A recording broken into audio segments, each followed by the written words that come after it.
모세가 모압 평원 여리고 맞은 쪽에 있는 느보산의 비스가 봉우리 위에 오르니 주님께서는 그에게 단까지 이르는 길르앗 지방 온 땅을 보여주셨다. 또 온 납달리와 에브라임과 므낫세와 땅과 서해까지 온 유다 땅과 네겝과 종려나무의 성읍 여리고 골짜기에서 소알까지 평지를 보여주셨다. 그리고 주님께서 그에게 말씀하셨다. 이것은 내가 아브라함과 이삭과 야곱에게 맹세하여 그들의 자손에게 주겠다고 약속한 땅이다. 내가 너에게 이 땅을 보여주기는 하지만 네가 그리로 들어가지는 못한다. 주님의 종 모세는 주님의 말씀대로 모압 땅에서 죽어서 벳볼 맞은 쪽에 있는 골짜기에 묻혔는데 오늘날까지 그 무덤이 어디에 있는지를 아는 사람은 아무도 없다. 다 함께 모세가 죽을 때에 나이가 120살이었으나 그의 눈은 빛을 잃지 않았고 기력은 정정하였다. 네, 안녕하십니까. 네, 오늘 어버이 주일이라는 건 사실 교회력에는 없지만 우리 사회에서 일반적으로 5월을 가정의 달로 정하고 여러 기념일들을 갖고 또 많은 기억을 되새기는 행사들을 하기 때문에 교회에서도 이 좋은 취지를 받아들여서 교회에서도 같은 취지의 그런 주일로 우리가 행사를 하고 또 기억을 하고 합니다. 참 좋은 계절이죠. 이 5월에 이런 많은 기념일들이 있다고 하는 것은 우리에게 주어진 소중한 사람들을 더 둘러보고 그들의 가치를 다시금 되새기도록 우리에게 기회를 이렇게 자극하고 기회를 주는 것이기 때문에 이게 너무나 좋은 취지 아니겠습니까? 이 좋은 계절, 이 실록이 우거지기 시작하는 이 좋은 계절, 이 좋은 때에 우리들도 하나님께서 내게 선물로 주신 좋은 사람들, 또 좋은 것들, 이 선물들이 무엇이 있는지를 다시 한번 돌아보고 우리의 염려와 근심, 또 그로 인한 불만, 이런 가중되는 스트레스, 이런 것에서부터 한 걸음 물러나서 하나님께 감사를 올리는 그런 귀중한 시간들로 삼는 저와 여러분 되시기를 축원드리겠습니다. 자, 오늘 사진 하나 보여드리고, 네. 바로 아시는군요. 네. 이 사진을 보면, 정확하게 제가 직접 찍은 건데, 이게 정확하게 잘 보이진 않겠지만, 이 사람의 이 동상 머리 위쪽에 뿔이 하나 이렇게 나 있습니다. 실제로 이 동상의 형상을 보면, 반은 인간이고 반은 신인 것 같은 그런 위험을 느끼게 됩니다. 제가 우리나라 강남에 있는 유명한 그 고급 호텔 로비에 있는 것을 이제 거기에 조명 설치하다가 이걸 보고 찍어 왔죠.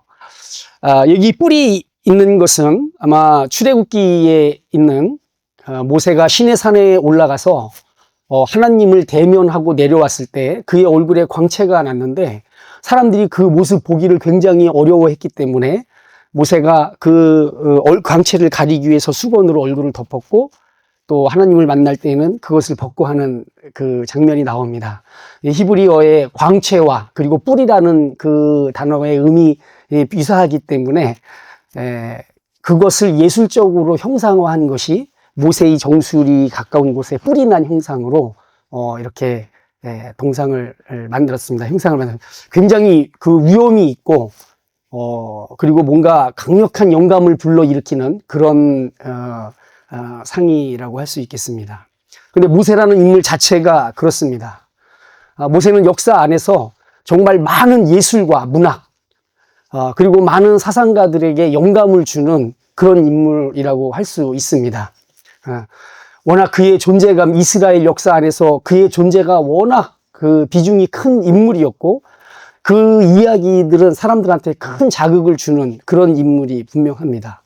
비범한 출생, 그리고 여러 가지 우연과 신비로운 우연들이 겹쳐서 그 보호받았던 어린 시절과 성장기, 그리고 자기의 모든 명예와 영광을 다 내 던져서라도 자기의 목적을 성취하려고 했던 젊은 날의 열기, 그리고 광야로의 피신, 은거 생활, 여러 가지 고난들, 그리고 뜻밖의 신과의 조우, 그리고 그로부터 받은 사명, 그리고 그것을 완수하기 위해서 온갖 시련과 어려움들을 무릅쓰고 계속해서 자기의 길을 끝까지 걸어가는 한 사나이의 이야기는 우리에게 엄청난 영감을 주고 많은 예술과 문학 작품에 영감을 주는 그런 인물임이 분명합니다. 모세는 시대와 장소를 넘어서 이처럼 고통받는 이들을 찾아와서 그들을 약속의 땅으로 견인해 가는 구원자, 영웅의 굳건한 표상입니다. 당연히 수많은 문학과 예술의 영감을 불러일으킬 만한 존재임에 틀림없습니다. 하지만 성경을 찬찬히 읽는 우리 그리스도인들은 영웅 모세에게서 굉장히 연약하고 때로는 모순에 빠지고 자기 모순에 빠지고 속수무책의 딜레마의 상황에서 부르짖는 날 것 그대로의 인간, 바로 자기 자신의 모습을 발견하기도 합니다.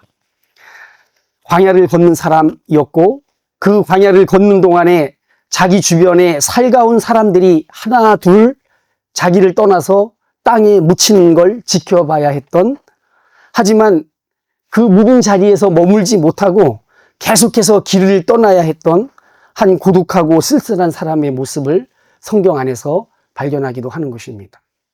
그렇죠? 광야 안에서 자기하고 가까웠던 사람들 다 땅에 묻었습니다.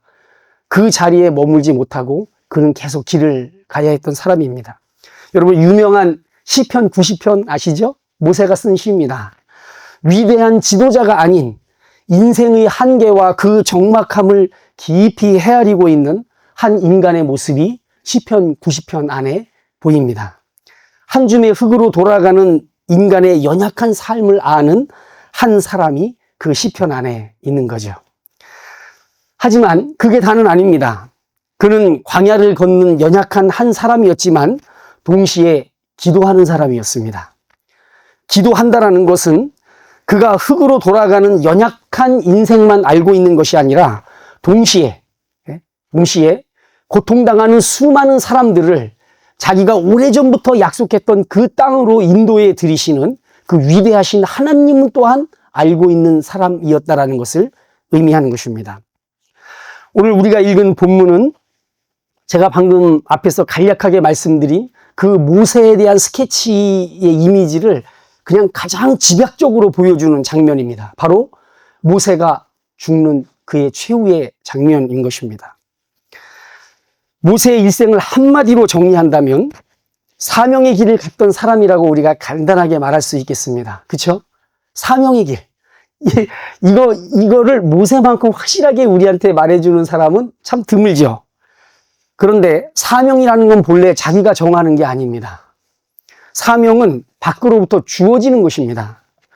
따라서 모세가 평생 걸어간 이 사명의 길은 원래 자기가 정한 길이 아니었습니다. 이 말은 곧 그 길이 처음부터 모세가 원해서 간 길이 아니었다라는 뜻이기도 한 것입니다. 하지만 그는 계속해서 운명처럼 한 길을 걸어갔고 그 길이 바로 그를 만들었습니다. 사명을 받을 때 모세는 완성된 사람이 아니었습니다. 그 길을 가는 동안 그는 만들어진 사람이었던 것이죠. 모세는 길 위에서 계속 만들어져 간 사람이라고 할 수 있겠습니다. 그런 점에서 보면 그가 걸어간 이 사명의 길 맨 마지막 끝, 다시 말해서 그의 죽는 자리, 바로 그 죽음의 자리가 그를 완성했다라고 우리가 생각할 수도 있는 것입니다. 저는 오늘 이 점, 사명의 길을 끝까지 갔던 한 사람이 최후에 어떤 식으로 완성되는가를 오늘 이 본문을 통해서 여러분과 함께 나누려고 하는 것입니다. 모세가 맡았던 그 한 가지 사명이 무엇인가요? 그것은 누구나 다 압니다. 성경을 읽어봤던 사람들은 그 사명이 뭔지 알죠. 이스라엘 백성을 하나님이 약속하신 그 땅으로 인도해 드리는 것, 그것이 그가 받은 사명의 궁극적 목표였습니다. 앞에서 언급했지만 이 사명은 그가 원한 것이 아니라는 걸 우리는 알고 있습니다. 그는 하나님의 일에서 빠지려고 버팅기다가 마지못해 끌려 들어간 사람이라는 걸 우리는 잘 알고 있습니다. 저는 못합니다. 내가 광야에서 40년을 썩어서 저는 더 이상 사람들과 대화하는 것조차도 제대로 할 수 없을 정도로 말이 둔해져 버린 그런 사람입니다. 기력도 쇠하고 아무것도 할 수 없는 노인네 불러서 뭐 하겠다고 이렇게 저를 찾아와서 네가 가라고 이렇게 얘기를 하십니까? 못합니다. 세 번씩이나 하나님도 그렇게 참 잘 참으시는 분이 화가 나셔가지고 막 하셨죠. 그렇게 모세는 자기를 부른 그 사명의 길에 끼어들지 않으려고 계속해서 버틴기다 억지로 마지못해 끌려 들어갔습니다. 하지만 그 사명을 받아들이는 그 순간부터 그는 그 사명을 자기 필생의 목표로 삼았습니다. 그는 이를 악물어야 했을 것입니다. 그 사명의 시작은 굉장히 극적이었지만 그 과정은 굉장히 처절했기 때문에 그렇습니다.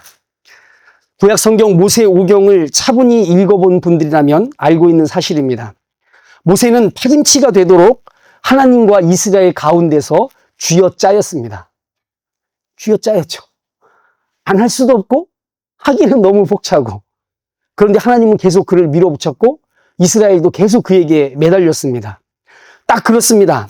그래서 그는 하나님을 원망했고 이스라엘을 향해서 분통을 터뜨렸습니다. 하지만 그럼에도 불구하고 그는 이스라엘 백성을 위해 차라리 자기를 버리라고 하나님께 매달리며 기도했던 사람이었고, 광야에서 계속해서 하나님을 의지하여 그 길을 걸어갈 기운을 얻었던 사람입니다. 그렇게 그는 하나님 앞에서 이스라엘과 한 운명으로 묶여서 광야의 길을 걸어갔습니다. 반드시 도달해야 할 그 땅이 앞에 있었기 때문에 그는 뒤를 돌아보지 않고 이스라엘 백성들과 함께 계속 걸어갔습니다. 그 땅을 바라보며 무수한 고난과 역경을 헤치고 이스라엘과 함께 앞으로 나아간 사람인 것이죠. 그런데 오늘 본문에서 우리는 인생의 참 아이러니한 모습을 보게 됩니다. 모세를 끌고 갔던 그 단 하나의 사명에서 정작 모세 자신은 배제가 되는 그런 쓰라린 결과를 받아들이는 한 사람을 우리가 보게 되는 것이죠. 사명을 받던 것과 같이 이 결과, 다시 말해서 자기는 정작 그 땅에 들어가지 못하는 이 결과를 그가 원했던 것이 아니었습니다. 아니, 난 이제 안 들어가도 돼요. 내 할 일만 하고 끝낼래요. 이렇게 한 게 아니라. 그래서 여기 신명기 3장에서는 신명기 1장에 그게 나오거든요. 너는 들어가지 못한다. 하나님이 그랬을 때 모세가 하나님의 성실하심과 신실하심에 기대서 나도 같이 그 땅에 들어가게 해달라고 하나님께 기도하고 매달리는 장면이 나옵니다. 그럼에도 불구하고 하나님은 냉정하게 못 가라고 얘기하시는 거죠. 너는 그 땅에 들어가지 못한다. 바로 이 12음절이 만들어낸 이 냉담한 선언 앞에서 모세는 어떤 마음이었을까요? 온갖 희로애락을 질질 끌며 40년을 걸어와서 목적지가 바로 눈앞에 있는데 하나님은 아무렇지도 않게 그의 눈앞에서 문을 쾅 하고 닫아버리는 그런 냉담한 모습을 보이는 것입니다. 모세는 이스라엘 군중 가운데 그 누구보다 약속의 땅에 들어갔어야 하는 사람이었습니다. 가나안에 딱 한 사람만 들어갈 수 있다면 그 사람이 누구겠어요? 바로 모세 아니겠습니까? 사실 이 필생이라는 말, 여러분 필생이라는 한자어 아시죠? 살아있는 동안, 생명이 있는 동안이라는 뜻입니다. 이 필생이라는 말의 뜻을 모세처럼 생생하게 삶으로 보여준 사람은 없었습니다. 그는 생명이 다하기 직전까지 자기가 받아들인 사명에 헌신한 종이었습니다. 홀로 산에 올라서 모세는 이 느보산에 혼자 올라갔습니다. 홀로 산에 올라가서 간절히 그가 바랐던 땅을 멀리서 바라보며 고독하게 죽는 모세의 마지막 이야기는 우리 사람들이 자포자기하듯이 받아들여야 하는 삶의 모순을 보여줍니다. 그렇게 했으면 그 사람이 가야죠. 모세가 들어가야죠. 근데 정작 모세는 들어가지 못하는 겁니다. 그렇게 애써서 땀과 눈물을 쏟으며 키운 나무에서 열매를 먹어보기도 전에 그 나무 아래에서 죽는 그런 인생의 모순 같은 것, 그런 것이 바로 모세가 보여주는 우리의 인생의 한 단면이 아닌가 생각이 듭니다. 양상은 조금씩 다를지 몰라도 여러분도 저도 이런 삶의 모순 앞에 서 있다라는 사실을 우리는 경험적으로 알고 있습니다. 허황된 망상의 세계로 도피하지 않는 한 우리는 삶의 도처에 이런 역설과 모순을 피할 수 없다는 사실을 우리는 알고 있습니다. 대체 왜 나에게? 라고 하는 그런 것이죠. 이해되지 않고 설명되지 않는 그런 모순이 우리의 삶 앞에 도처에 있는 것입니다. 바로 모세가 우리 인생의 본질을 그대로 보여주고 있는 것입니다. 그렇다면 이제 모세라는 사람이 유일하게 가나안에 들어갈 만한 인물이었는데 그가 왜 들어가지 못했단 말입니까? 성경은 그 이야기를 우리에게 들려주고 있습니다. 모세가 광야에 들어가지 못한 이유는 두 가지였습니다. 하나는 이스라엘 백성들 때문에 그랬어요. 이 민수기서에 나옵니다. 20장에 가나안 바로 앞에 왔는데 12정탐꾼을 들여보내죠. 12명이 돌아와서 그 땅에 대한 상태를 보고합니다. 오직 여호수아와 갈렙만이 하나님이 그 땅을 우리에게 주신다 하고 약속을 했으니까 우리는 그냥 들어가서 그 땅을 취하기만 하면 된다 라고 당당하게 선언했고, 나머지 10명은 막 거기는 뭐가 어떻고 그 안악자손들 보면 막 창이 배틀채만 해서 우리 같은 사람들은 메뚜기 같고 막 하는 그런 말들을 막 늘어놓는 거예요. 그러자 사람들이 그 말에 질려서 그 말이 역병처럼 온 이스라엘 군중을 휘어잡게 되자 사람들이 원망과 분노의 원성을 마구 터뜨립니다. 바로 그것 때문에 모세가 덩달아 유탄을 맞고 자기도 거기서 그 백성들과 함께 가나안에 들어가지 못하는 부류에 끌려 들어가 버린 겁니다. 하나님께서 말씀하시죠. 20세 이하에 너희들이 말했지?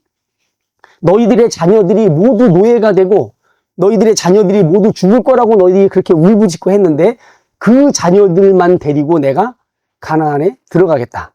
20세 이하의 사람들, 그 위에 있는 이들은 오직 여호수아와 갈렙만 제외하고는 모두 광야에서 죽을 것이고 너희들의 뼈가 그 광야 땅에서 삭을 때까지, 몸이 썩을 때까지 이스라엘 너희의 자녀들이 광야를 떠돌게 될 것이다. 40년.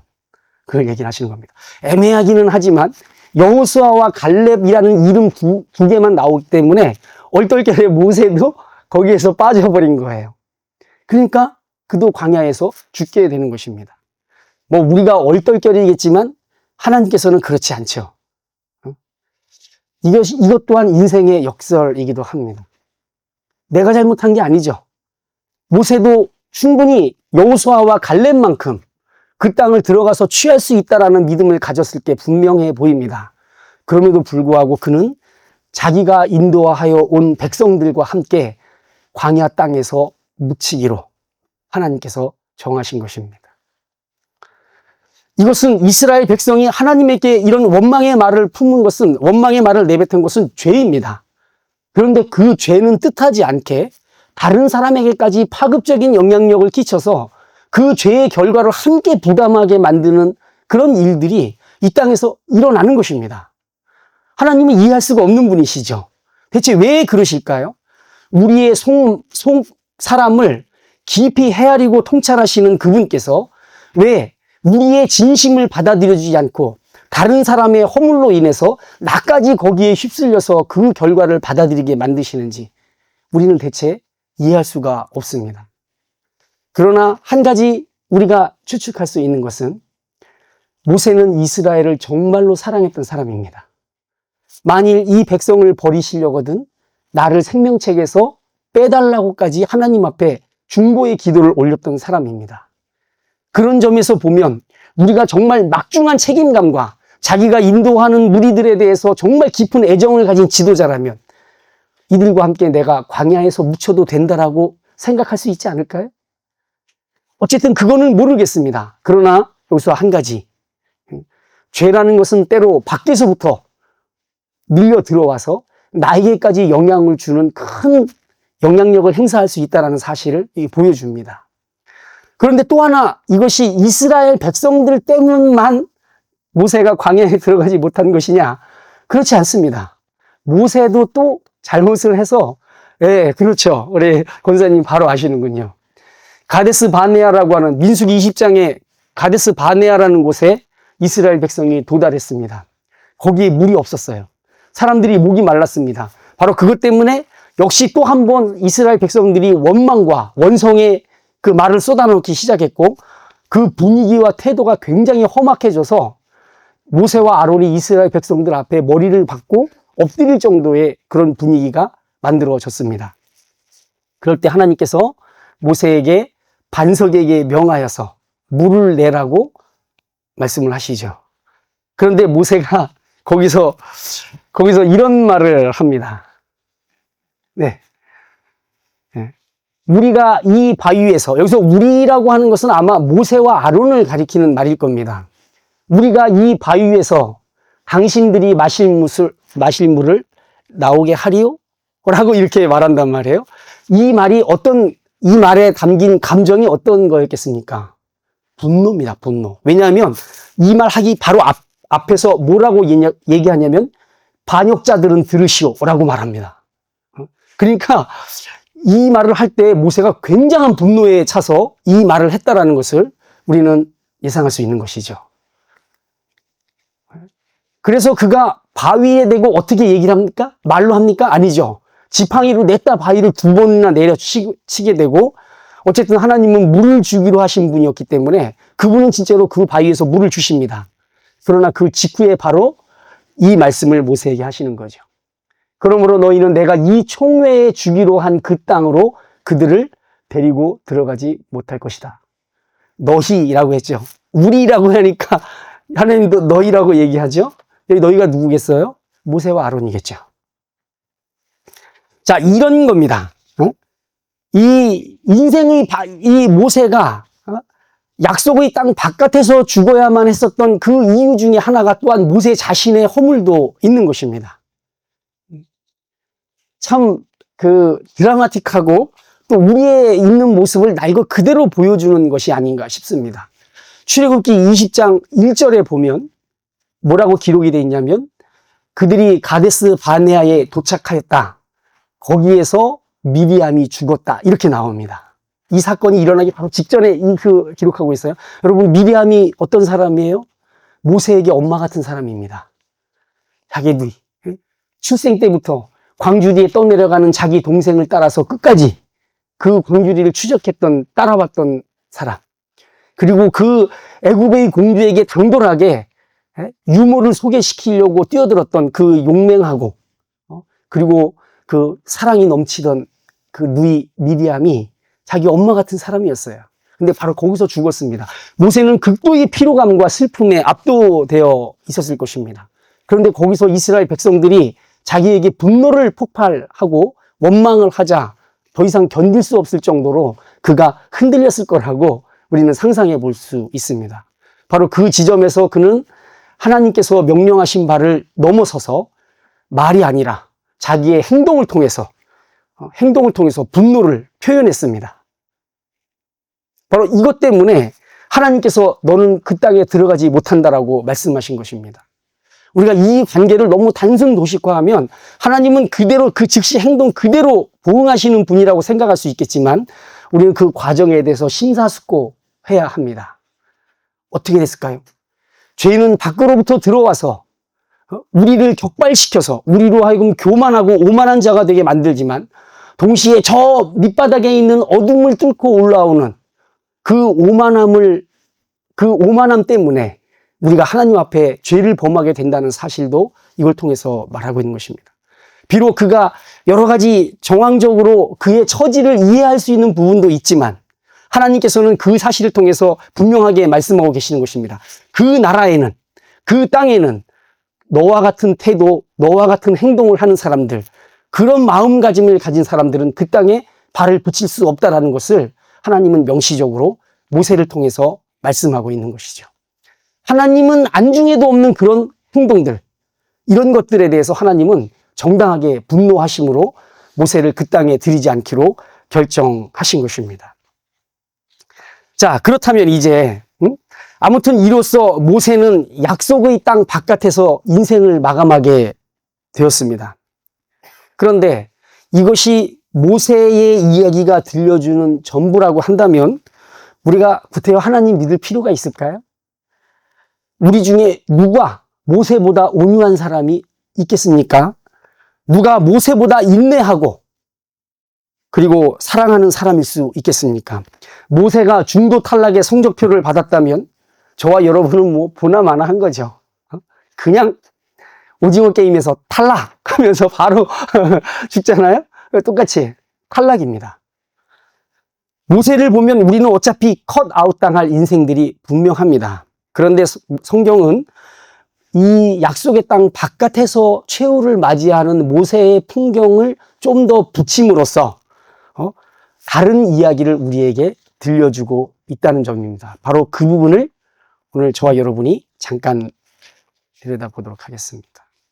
오늘 우리가 읽은 34장 1절부터 7절에서 우리가 눈여겨볼 만한 이야기들이 몇 개 등장합니다.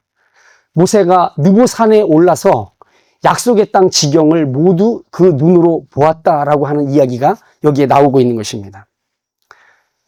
지금도 크게 다르지 않지만 특별히 고대 세계에서는 이 거래라고 하는 것, 특히 이 부동산 땅 거래는 반드시 시차를 통해서 성사가 되었습니다. 그 땅을 보는 거죠. 매입자가 매도자와 함께 같이 걸어다니면서 자기가 사야 할 땅이 어떤 것인지를 눈으로 보는 것을 통해서 그 양도 거래가 성사되었습니다. 말 그대로 물건을 보는 거죠. 물건을. 보는 것으로 거래가 생사되는 거죠. 주인이 땅을 사들이는 매입자에게 그 땅을 돌아보도록 안내하는 것이 관례였습니다. 이 관례는 성경 안에서 다양한 흔적으로 우리에게 나타나고 있습니다. 두 가지만 볼게요. 주님께서 아브라함에게 말씀하셨다. 너 있는 곳에서 눈을 크게 뜨고 북쪽과 남쪽, 동쪽과 서쪽을 보아라. 네 눈에 보이는 이 모든 땅을 내가 너와 네 자손에게 아주 주겠다. 이 광경은 그 당시에 부동산 거래, 이 땅을 파는 사람이 땅을 사는 사람을 데리고 곧 넘겨주고 넘겨받아야 할 땅을 같이 돌아보는 광경을 연상시키는 장면입니다. 아브라함에게 말했죠. 이 동서남북의 네 눈이 보는 땅을 내가 너에게 그리고 너의 자손에게 넘겨주겠다. 이렇게 말을 합니다. 또 누가복음에 이 비유 나오죠. 어느 부자가 큰 잔치를 베풀고 자기 하인들을 시켜서 밖에 나가서 닥치는 대로 사람들을 불러와서 이 잔치에 참여하도록 해라. 근데 사람들이 이 핑계 저 핑계 대면서 안 오는 거예요. 나는 뭐 이제 장가 가야 되니까 그거 준비해야 됩니다. 막 얘기하는데 그 중에 한 사람이 이렇게 얘기를 합니다. 내가 밭을 샀는데 가서 봐야 되겠어. 왜 그러겠어요? 이게 바로 지금 땅거래가 지금 성사 직전이에요. 내가 가서 그것을 보는 걸 통해서 땅거래를 성사시켜야 되는 중요한 일이 있기 때문에 내가 그 잔치에는 참여하지 못하니까 양해 바랍니다라고 말하는 장면입니다. 바로 이런 것이죠. 그런데 이 중에서도 가장 드라마틱한 장면이 예수님을 유혹하는 마귀의 속삭임 가운데 나타납니다. 마귀가 또 그를 데리고 지극히 높은 산으로 가서 예수님을 데리고 산으로 가서 천하만국과 그 영광을 보여 이르되 만일 내게 엎드려 경배하면 이 모든 것을 내게 주리라. 무슨 뜻인지 아시겠죠? 원주인이 토지를 양도하는 그런 광경인 것입니다. 천하를 다 넘겨주겠다. 그 대신에 그 대가로 지불하는 게 뭐예요? 자기를 경배하라고 말하고 있는 것입니다. 예수님은 이 매매 거래를 파기하셨죠. 모세가 이 느보산 꼭대기에서 약속의 땅 전체를 둘러보는 장면을 땅을 양도하는 고대의 관례를 떠올리게 하는 것입니다. 이 땅은 오래전에 이미 그 원래 땅 주인이었던 이가 넘겨주기로 약속으로 정한 땅이었다는 것을 우리가 기억할 필요가 있습니다. 우리가 읽은 34장 4절에 이게 나와요. 주님께서 그에게 말씀하셨다. 이것은 내가 아브라함과 이삭과 야곱에게 맹세하여 그들의 자손에게 주겠다고 약속한 땅이다. 이렇게 말하죠. 그 뒤에는 이제 조금 이따 보겠습니다. 느보산 꼭대기에서 가나안 전체를 바라보면서 모세는 오래전 아브라함과 맺은 계약을 이행하시는 하나님으로부터 이스라엘 백성 전체를 대표해서 그 땅을 인수받고 있는 중인 것입니다. 그 땅을.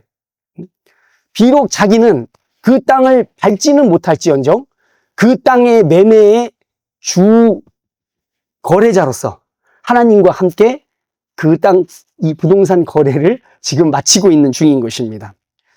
자, 이제 보십시오. 비록 그는 이스라엘의 죄와 그리고 자신의 허물 때문에 그 땅에 발을 딛지는 못하지만 하나님과 이스라엘이 맺은 이 약속의 선상에서 결코 이탈하지 않았다라는 사실을 우리가 보게 되는 것입니다. 하나님은 모세를 버린 게 아니죠. 단지 그의 역할을 거기에서 중지시킨 것입니다. 역할에 한계를 두신 것입니다.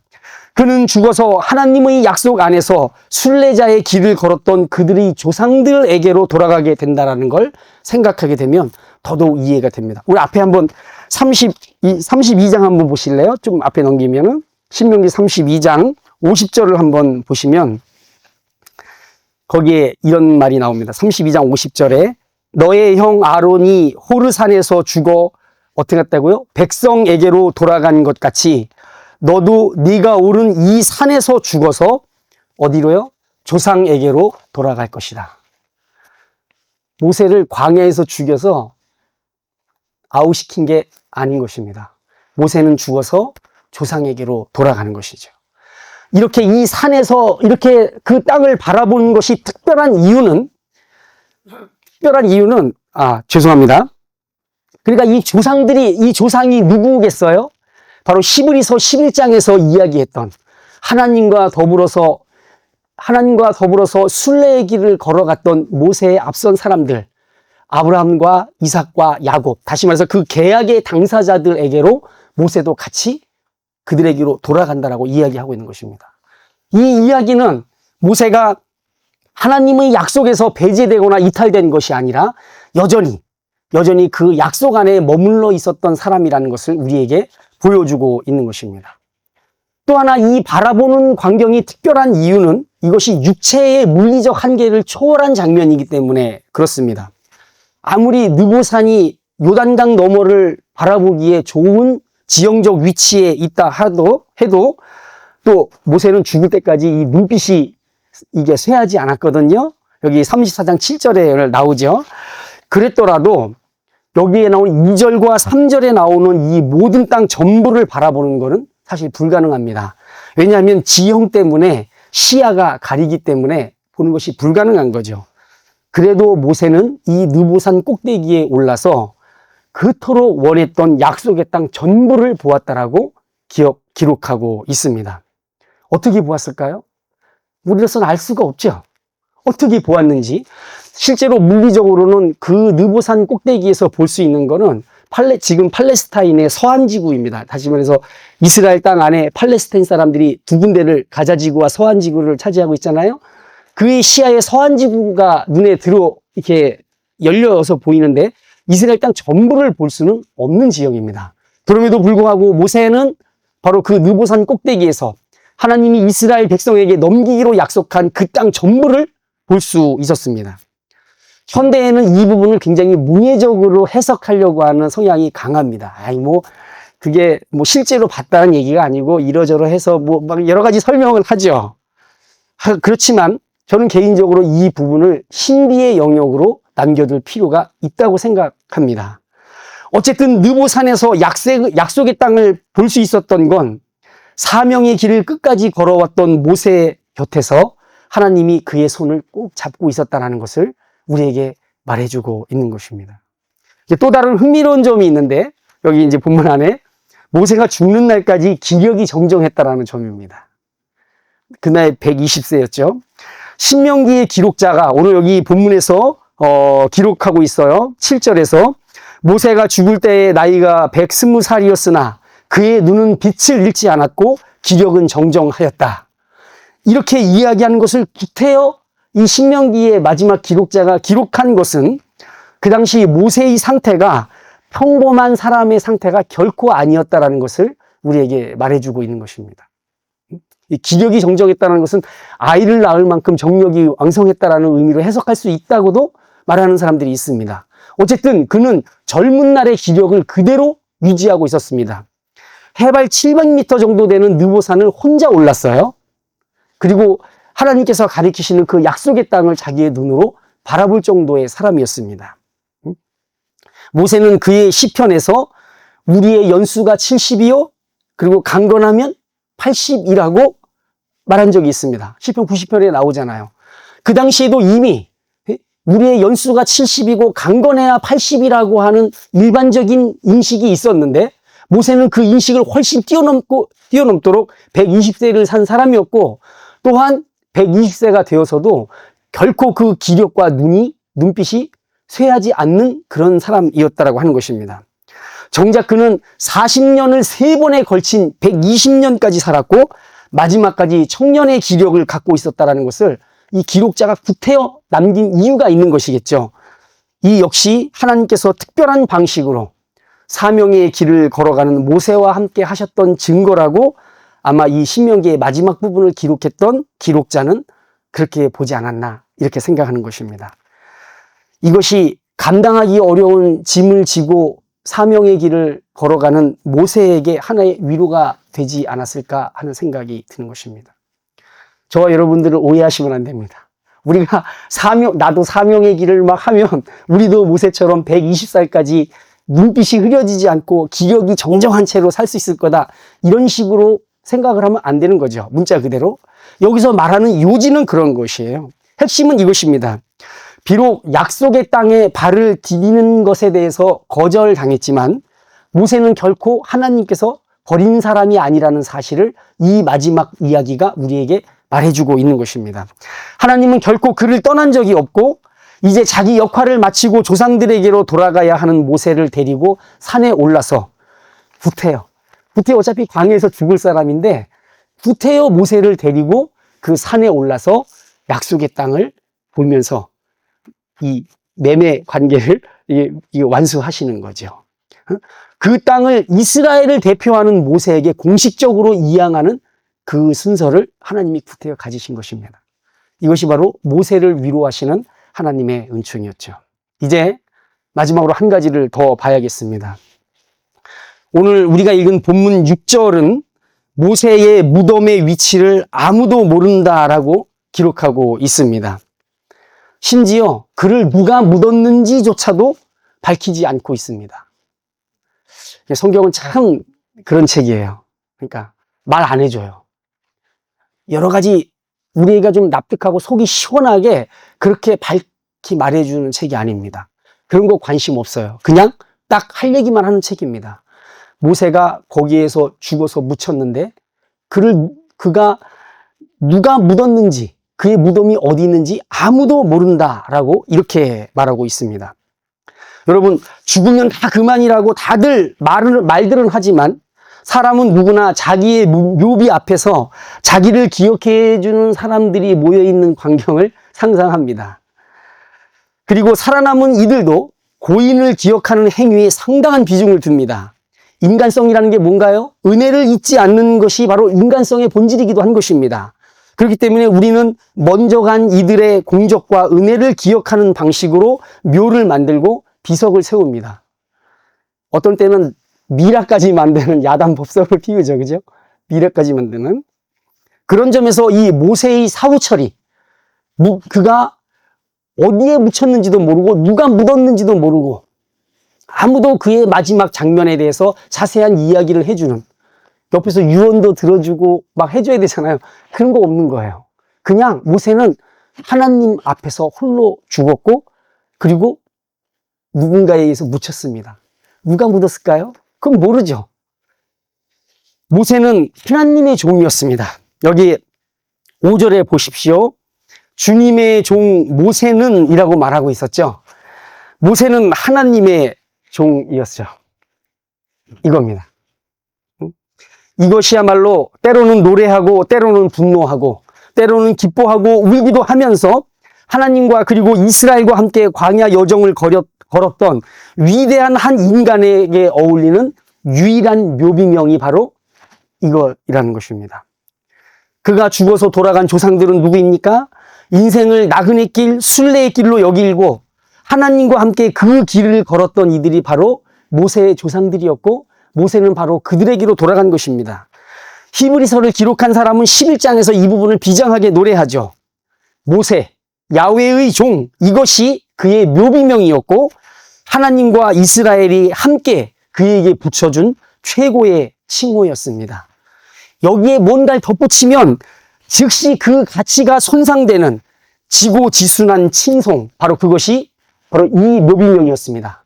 모세, 하나님의 종, 이것이 그의 묘비명이었던 것이죠.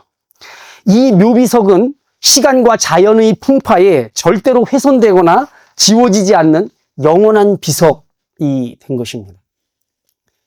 이제 이 부분을 가지고 저와 여러분이 생각했으면 합니다.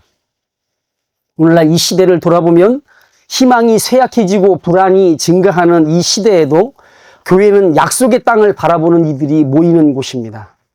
하나님의 약속이 우리 앞에 있기 때문에 우리가 걸어가는 현실은 엄청나게 척박하고 우리의 마음을 오그라들게 만드는 광야이지만, 그러나 계속 우리는 그 길 한가운데를 약속을 따라서 걸어가는 사람들, 바로 그것이 교회라고 하는 것입니다.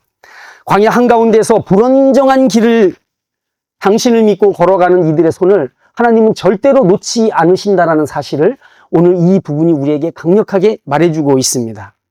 저와 여러분은 척박한 광야를 통과하는 시간을 지나가고 있습니다. 몸과 마음이 약해지고 종종 두려움에 마음이 얼어붙기도 합니다. 내가 이 길을 계속 갈 수 있을까? 나는 너무 자주 주저앉고 너무 자주 하나님과 사람들에게서 등을 돌리고 어떤 때에는 고의로 하나님을 배반하기도 하는데, 하나님은 이런 불성실한 나를 버리고 떠나버리시는 건 아닐까? 아니, 어쩌면 하나님은 이미 나를 떠나셨는데 그것도 모르고 나 혼자 도달할 수 없는 곳을 향해 의미 없는 걸음을 계속 옮기고 있는 것은 아닐까 하는 그런 두려움들 말입니다. 우리는 광야 같은 인생길 한가운데에서 우리의 발목을 잡는 이런 두려움에 종종 휩싸입니다. 유기의 두려움, 다시 말해서 버림받는 두려움, 그리고 고아의 두려움입니다. 하지만 그것이 그 옛날 이스라엘 백성이 광야에서 걸려들었던 시험이고, 그리고 분노와 슬픔에 압도당해서 흐트러지는 바람에 모세가 빠져든 수렁이기도 했습니다. 광야가 바로 그런 곳입니다. 하지만 하나님도 이 사실을 너무나 잘 알고 있습니다. 그리고 그분은 그저 손 놓고 구경하시는 분이 아닙니다. 하나님은 항상 모세 곁에 계셨고 마지막까지 모세 곁에 함께 하셨고, 그리고 모세에 대한 약속을 끝까지 지키셨습니다. 모세의 약함을 하나님이 아셨기 때문입니다. 혼자 절대로 가지 못하는 길이라는 것을 그분은 우리보다 더 잘 아셨기 때문입니다. 그분은 마치 하나님의 종 모세가 이스라엘 백성들 옆에서 같이 고생하고 같이 울고 같이 기뻐하면서 광야의 길을 걸었던 것처럼, 하나님도 역시 우리 곁에서 모세처럼 우리와 함께 걸어가고 계시는 분인 것입니다. 그러니 종종 저와 여러분 앞이 막막할 때에 먹을 게 없을 것 같아서 두려워지고 목이 말라서 너무 힘들어질 때 하나님을 찾으시길 바랍니다. 대체 어디에 계신 거냐고 따지기도 하시길 바랍니다. 때로는 상황이 너무나 뒤엉켜서 내가 스스로 통제할 수 없는 지경에 자기도 모르게 모세처럼 쓸데없이 바위를 2번씩이나 쳐서 물을 내려고 하고 하나님께 진노를 일으키는 우를 범할지도 모릅니다. 모세 같은 사람이 그렇게 했는데 우리는 오죽하겠습니까? 그러지 않아야겠죠. 하지만 그렇더라도, 설령 그렇더라도 너무 좌절하지 마시길 바랍니다. 그 결과로 인해 내 인생에 어떤 손상을 입는 일이 있더라도 그것 때문에 절망하지 마시기 바랍니다. 계속 길을 가야 합니다. 하나님께서 옆에서 내 손을 잡고 가려고 하시기 때문에 그렇습니다. 하나님께서 떠나지 않고 옆에서 손을 잡고 걸어가시기 때문에 그렇습니다. 그분은 우리가 숨을 거두기 전에 함께 산에 올라서 우리에게 넘겨주실 약속의 땅을 보여주시는 분이기 때문에 그렇습니다. 희망을 저버리지 마십시오. 광야의 척박함에 압도당하지 마시길 바랍니다. 불안에 눌리지 마십시오. 앞에 남아있는 길을 하나님과 계속 끝까지 걸어가겠다고 결심하시는 저와 여러분 되시길 바랍니다. 우리가 여기서 한 가지 중요하게 생각해야 될 것은, 우리 역할의 한계를 인정할 줄 아는 사람이라는 것이죠. 이게 너무나 어렵습니다. 어렵습니다. 인생은 미완성이에요. 그래서 죽을 때 항상 회한이 남습니다. 그래서 아무리 내가 용맹과강하게 젊은 날을 살고 뭐 많은 것들을 이루고 했다 할지라도 인생의 마지막에는 굉장한 허기와 공허함 그리고 좌절에 점점 휩싸이게 됩니다. 그러나 모세는 마지막에 하나님께서 자기에게 주신 사명의 한계를 알았기 때문에 그는 이 느보산 꼭대기에서 죽기 전에 온전한 하나님의 종으로 완성된 사람입니다. 저와 여러분도 우리의 삶의 한계를 알고 그것을 겸허히 받아들이고 오직 내게 붙여질 단 하나의 이름은 나는 하나님의 종이었다라는 사실 하나를 바라보고 길을 끝까지 걸어가시는 여러분 되시길 바랍니다. 우리가 사랑하는 사람들, 내 자녀들, 내 이웃들, 내가 좀 더 도움을 줘야 했던 사람들, 그 사람들에게 뻗은 내 손의 길이가 짧아서 결코 그들 삶 안으로 들어가지 못했던 그런 나의 연약함이 있습니다. 그거 생각하면 회한이 있죠?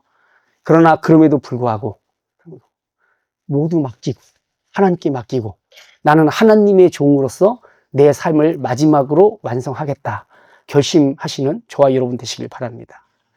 우리는 결코 다른 사람과 끝까지 갈 수 없어요. 그 사람은 나중에 하나님의 말씀과 더불어서 약속의 땅으로 계속 가야 되는 사람들입니다. 오늘 어버이 주일이죠? 그죠? 우리는 부모, 뭐 저는 아닙니다만 우리 대부분 부모들입니다. 그러나 그냥 부모들이 아니에요. 광야의 길을 우리의 자녀들과 함께 걸어가는 그런 부모들입니다. 그렇다면 우리 부모들이 광야에서 자녀에게 남겨줄 유산은 딱 하나밖에 없어요. 그것은 바로 내 칭호가 하나님의 종이었다라고 하는 사실, 그거 하나가 내 자녀에게 남겨줄 수 있는 유산인 것입니다. 내 자녀는 이제 나는 이 느보산 여기에서 끝나지만 내 뒤에 있는 자녀들은 하나님의 말씀과 더불어서 약속의 땅으로 계속 걸어갈 것이라고 하는 그런 신뢰를 가지고 우리의 후손들을 바라보고 그들을 또 양육하는 그런 부모들이 되어야 한다는 것입니다. 세상의 요란 법석을 밀어내고 저와 여러분의 유일한 자랑과 긍지, 그래서 묘비명으로 남길 단 한 줄의 글귀가 김아무개 누구누구 하나님의 종. 여기 민아무개 누구 하나님의 종. 이 묘비명이 딱 한 줄의 묘비명으로 남게 되기를 바랍니다. 모두 필요 없습니다. 내가 누구인지, 내가 뭘 남겼는지 전혀 중요하지 않습니다. 그저 하나님의 종으로 그분과 함께 신실하게 광야를 걸어간 사람이라는 것, 그 사실 하나만 중요할 뿐입니다. 모두 그런 사람이 되시는 복된 우리 동산교회 저와 여러분 되시기를 주님의 이름으로 축원드립니다.